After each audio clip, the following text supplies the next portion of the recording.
Hi, everybody. Welcome to another segment of the Bruce Singer podcast, and also on our YouTube channel as well in terms of video. And I'm very proud to have a guest on today, Maqsood Khan, who prefers to go by the name Max, which is great. So I'll call Max. Thank Max. Welcome to welcome to our podcast.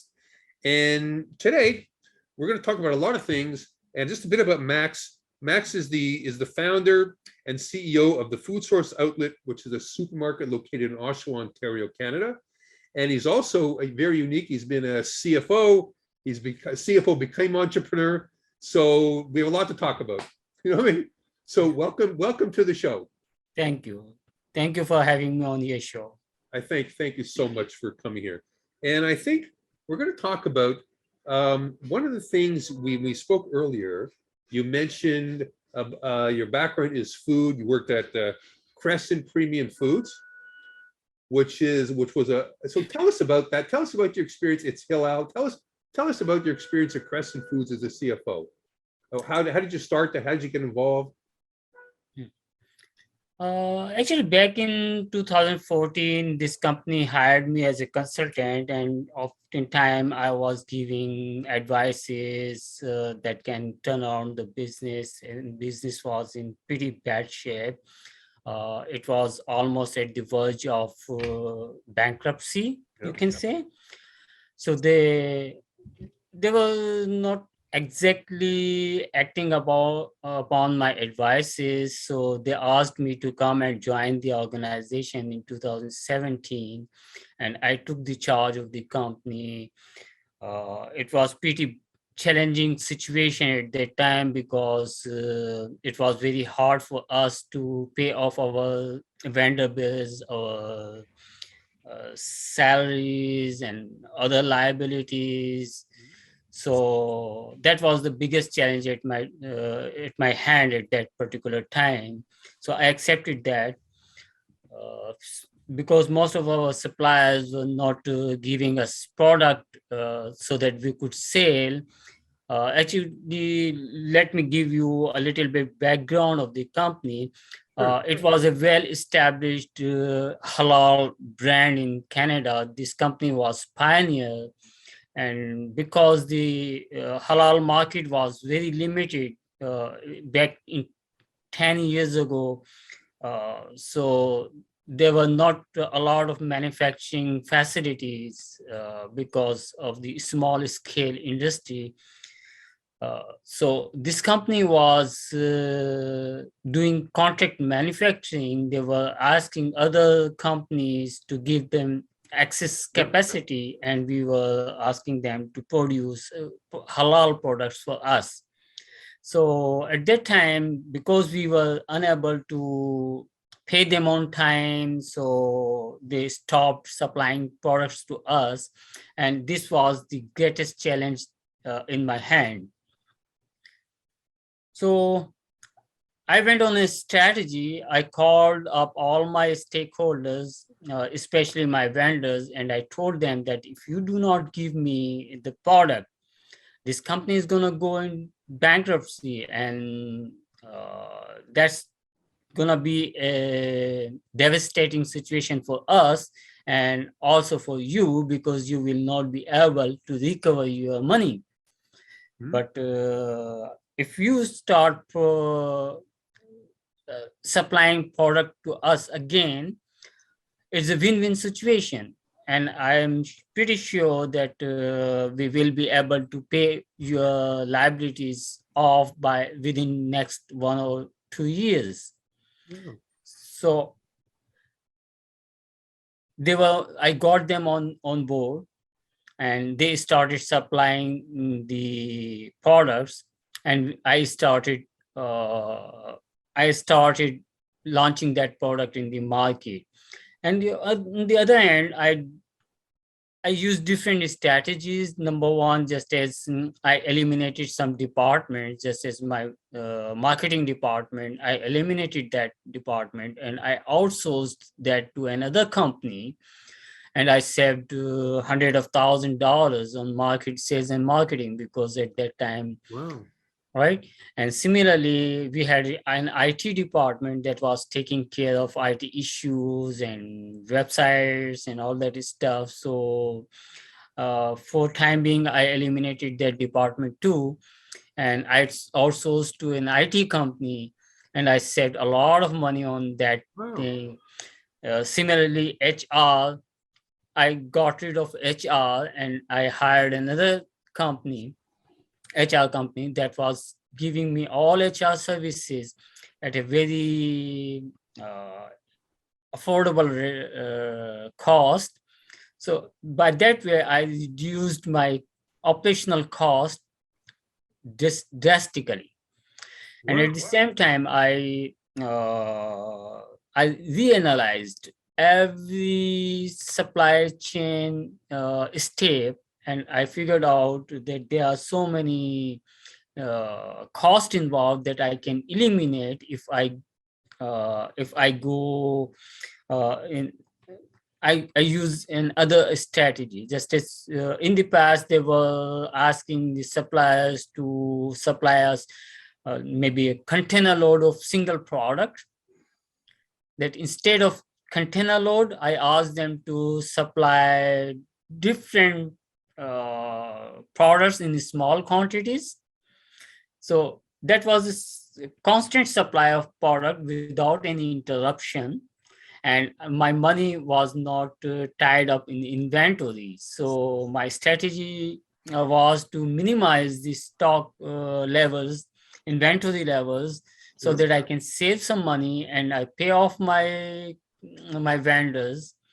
So I reduced my inventory by almost 50% that I had. Can I ask a question? How much money are we talking about? How much were you able to take out, like inefficient costs, right? Inefficient costs. Yeah. So we are looking around at $1 million cost savings. Wow. Good for you. Good for Yeah. you. Uh, Wow. oh, I would say not cost saving. I would say cash flow savings. Cash flow. Yeah. Cash flow. Yeah, cash flow Yeah. savings. Yeah. Wow. So because a lot of money was tied up in my inventories, so I took out the money from the inventory, and at the same time, I analyzed my inventory. I found that there was some products which was sitting in the freezer for a long time, right? And I was not making money on that, so I decided to get rid of, and I uh, throw them in the market at a very low cost, almost below cost, Well, yeah. below cost. So that gave me two advantages. Number one, I got rid of the idle inventory sitting in my freezers. Yeah. And at the same time, when I launched those products in the market at a very low cost, so most of the customers, they came back to us because They yes, like the products. Yeah. they like the product. Oh, So yeah, smart. Yeah. right. Wow. So that was and that, when something is sold at less than cost, people talk about that. They tell other family members, okay, this product is very good, and go buy uh, that product. So that was an indirect advertisement. It was a publicity, Look at that, eh? Look right? at that, eh? Yeah. So all these factors combined together, and my sales started increasing.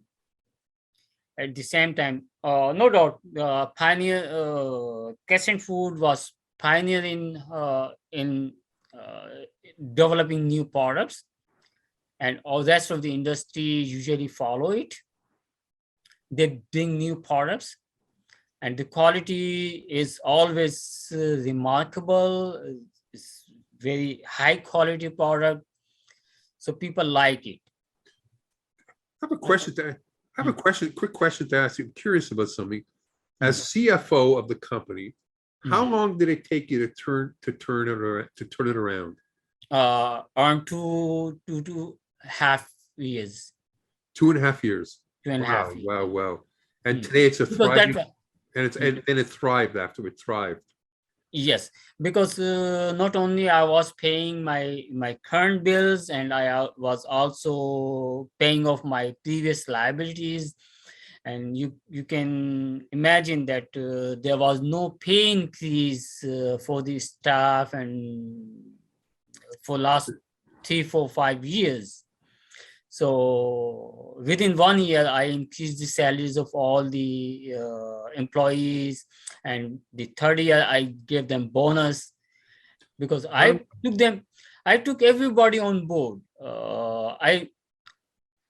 I involved them in decision making so that they take responsibility because they were involved in it. So they became part of solution instead of being part of a problem. Good for you. Good for Right? you. Good for So you. just as a marketing manager, I was sitting with him all the time. We were talking about the different schemes and different market segments and different products, how we are going to launch them. And we were talking about the advertisement. Similarly, I was talking about my supply manager all the time, that how we are going to give economic orders so that we can save money, so that we can save some holding costs, and all those products are refrigerated, so there was a huge cost involved carrying those inventories, Of right? course. Of course. Yeah, Oh, so yeah, go on. yeah, go ahead. No, so the company went from close to bankruptcy, Mm. and in terms of the value of the company, shareholder value went Yeah, like if it's not if it's I don't know if it's private or public, it must have skyrocketed. You know what I mean? yeah. So within 2.5 years, we were in and from red bottom lines into black bottom lines, and we improved all indicators, our insolvency, our net worth. We during this period we added 6 new vehicles, and Wow. I changed the IT infrastructure because there were funds available now. Of course, of So course. yeah, Good so for you. that was a great challenge that I solved there. And I hope that when my strategy was, when you take everybody on board, your suppliers, your customers, your employees on board, and tell them that how we can be successful and we can be a good team, the business successes, Okay, so right? So you got every so every similarly, yeah. similarly, on the customer side, I talk to Freshco, North Face, Walmart, and all halal stores, just say Iqbal Food and other. So that I talk to them that if you give us a good shelf space, we can give you some discount, or we sometimes I even provided products to them at cost, at no profit, right? So that I can recapture my market, I can bring my customers back. And I did so many events at the stores, so that was a win-win situation. Just as I organize halal barbecues at Norface or Freshco's or other stores, so they increase their customership because they knew that they are going to get free barbecue. And when they were testing my products, they started buying my products. So the people who did not know, on actually there's a lot of confusion going around halal products. So some people are very skeptical about what this is, right? So Yeah, I want to talk to you, but what yeah, exactly is Hillel? Because is it organic? Is it healthy? Like, can you check? Because I think there are misconceptions really yeah, from the people that don't know what is Hillel exactly. Hillel food. yeah. Yeah. So halal is no different from kosher. It's the exactly same procedure that Jewish people observe. So halal is the procedure that Muslim people follow. Is the same procedure. So in even in non-halal, the procedure is a little different. So in halal, animals are stunned first, so they get unconscious, and instead of cutting the neck in one shot, it is slaughtered. Is the neck, the throat is slaughtered, so that all the blood is drained out from the body. Yeah. Right. So scientifically, leave a religion apart for a minute. Scientifically, if the blood is drained out from the animal's body, it becomes more hygiene. Okay. Yes, because the blood is the part of the body that carries all the germs and bacteria and all the disease. So when it is drained out, the meat quality becomes better. Product remains fresh for longer period and is more hygienic. Interesting. Interesting. Yeah. So And so there's health benefit. There are health benefits to halal, yeah, health benefits. but halal's not the same as organic. Is it? No, No. no, it's different. Okay. It's the procedure used to kill the animal. So Jewish people, they also do the same thing, exactly same thing. Yeah. Yeah. The Yeah. only difference is that in Jewish traditions, a rabbi or a designated person slaughters the animal. In this case, a Muslim person slaughters the animal. That's the only difference. Got it. And halal only applies only to meat products. Like Yes. Jewish religion, kosher could be kosher cream cheese, kosher.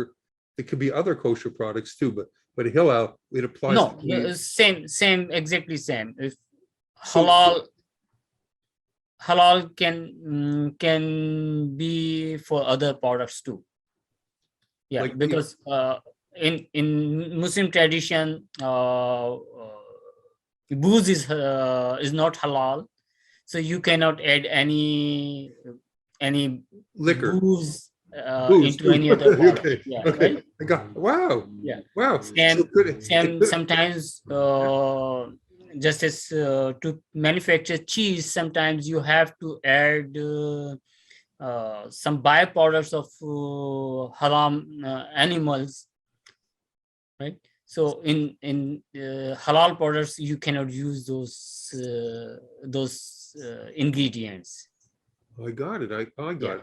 So could hummus be halal, or it's other certain product? Could hummus be halal, like a hummus, or a cheese be halal, or it Cheese can applies- be cheese can be non-halal or Okay. yeah. How much has the industry? Do you know how much has the industry grown in the last 10 years? The halal. Yeah, much 10 years back, the industry was pretty small, very small. It was estimated that the total halal meat market, especially, Yeah, I'm yeah. talking about meat market. Okay. Okay? So meat market was around $500 million 10 years ago in North America, Yeah. right? But Muslim population in North America is expanding exponentially.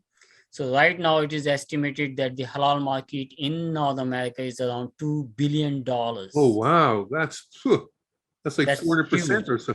That's Yeah. unbelievable. Unbelievable. So, Unbelievable. yeah. So when I came to Canada some 20 years ago, it was very hard for me to find halal products and choices were very limited.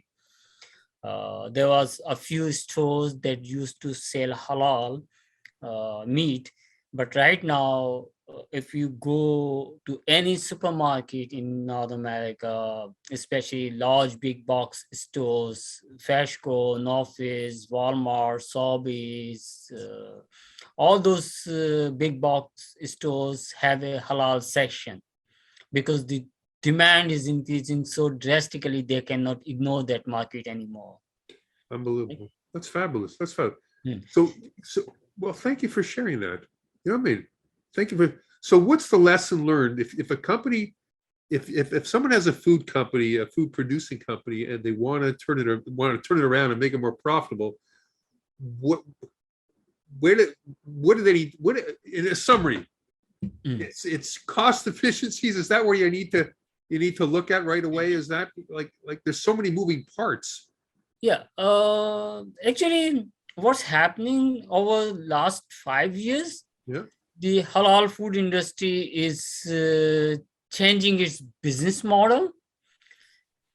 As the demand is increasing, more and more companies are getting into this segment of the market. Even the big manufacturer like Pillars, Solmaz, and big retailers like Walmart, Northface, and Maple Leaf, they are also entering into this market. So Okay. before that, yes, as I told you that even Yeah. Crescent Food was buying excess capacity of the manufacturers and asking them to make the product for Crescent Food.